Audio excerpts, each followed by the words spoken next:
Well, let's get the latest on developments following the Bondi beach attack. We're joined by Asia 1 correspondent Bernard Coen, live from Sydney. Bernard, the only surviving suspect has now been charged by police.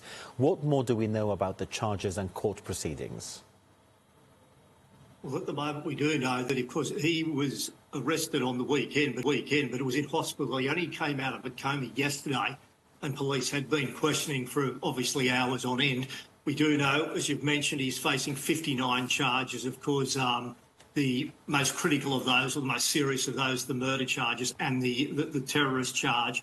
What we do know now is that those charges will go ahead. At the moment, the police are pretty much staying quiet on anything else in relation to what they're looking at in regards to anyone else tying in with this. We do know, of course, his house was raided on the weekend and they got an enormous amount of documents and some evidence. The guns were not found at that particular stage, but we do know those 59 charges that he'll be looking to face. Obviously, while he's in hospital, that is going to be the stumbling block before he is charged, but he's heavily under police guard and has been since he was taken into custody or taken to hospital on Sunday afternoon after committing the atrocities at Bondi Beach, which just in a bit of later news, it's just come in. There usually are firework displays around Bondi Beach, and Bondi Beach is quite popular on New Year's Eve, and those parties and so on have actually been going to be banned. They've been called off by Waverley Council after what happened on the weekend. But as you mentioned, Naveed Akram, 59 charges after coming out of a coma yesterday. Again, one of the serious charges is terrorism, amongst other things, including having explosives. And he will obviously face court. And his father, of course, was killed, and he was the other gunman involved. And it's an emotional day in Sydney today as the first funerals are being held for the victims of Sunday's mass shooting. It is indeed. In fact, synagogues are not a common place for funerals to occur in the Jewish community. But today, of course, the Rabbi Eli Schlanger's funeral was actually held in a synagogue. It was in Bondi.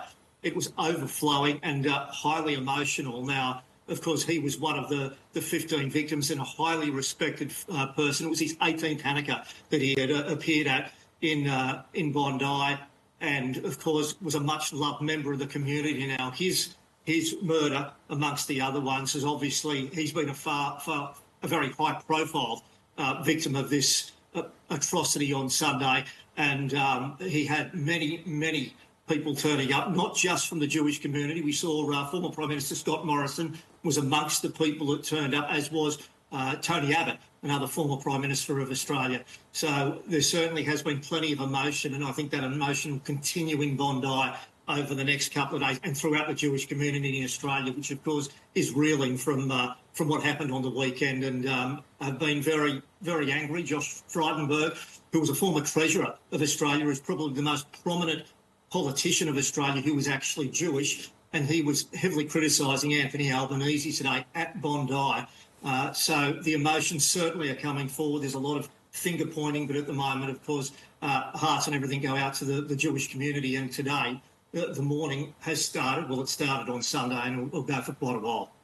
Now, Bernard, the New South Wales Parliament will be recalled over urgent gun reform and updated protest laws.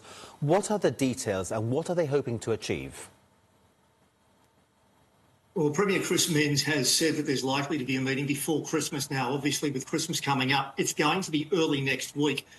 Christmas over here is on a Thursday, so it's highly likely that it's going to be Monday or Tuesday that will occur. Now, what they are looking at, there's a number of proposals that are being looked at. Now, over here is an unusual thing. A lot of people don't realise just how many people have guns, and a lot of people have more than one in the very small numbers compared to the population, but it's quite unusual that several guns, of course, were owned by the father, Naveed Akram. He owned, I think, 6 or 7 firearms. Now, that is one of the things they are going to be looking at. They are going to propose a limit of the number of firearms a licensed shooter can have, and there's also going to be reclassification of straight shotguns and prohibited belt-fed ammunition magazines in those weapons. So they are looking at, that's just amongst the things the government will be looking at, but I think certainly there have been a lot of questions asked about the fact that he had, Sajid, the father, had 6 firearms, and everyone in Australia who, of course, is not used to people with guns is saying, why would anyone need 6? Obviously, a lot of farm people have them to hunt down animals, causing problems with crops and animals on farms. But it's very unusual in Australia in general, but that did shock the whole of Australia that he had that many.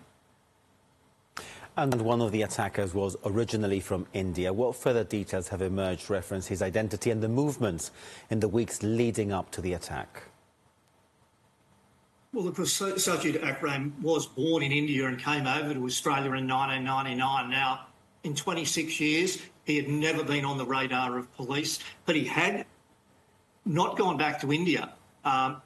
Only a couple of times, I should say, had he gone back to India, and they don't believe he was radicalised there. They believe in other trips that he took to other places, that he had links with IS. The police are still investigating all of this, and of course, the family back in India are saying we knew nothing about any sort of radicalisation, and in fact, they hadn't really had a great deal of communication. So the police now are continuing to investigate just where he may have been persuaded or radicalised, and believe his son was radicalised by his father. That is one of probably the most concerning things, that a 50-year-old man would radicalise his 24-year-old son. But the police, again, are looking into all these sorts of things and trying to determine at exactly what point. He did actually try to register some guns, I believe, in 2020 and was refused. He then got his guns in 2022, so police believe it may have been sometime within that period, so only in the last couple of years that he became more radicalised as opposed to IS. Thank you, Bernard Coen, our correspondent, Asia 1 correspondent, live from Sydney with the latest. A man identified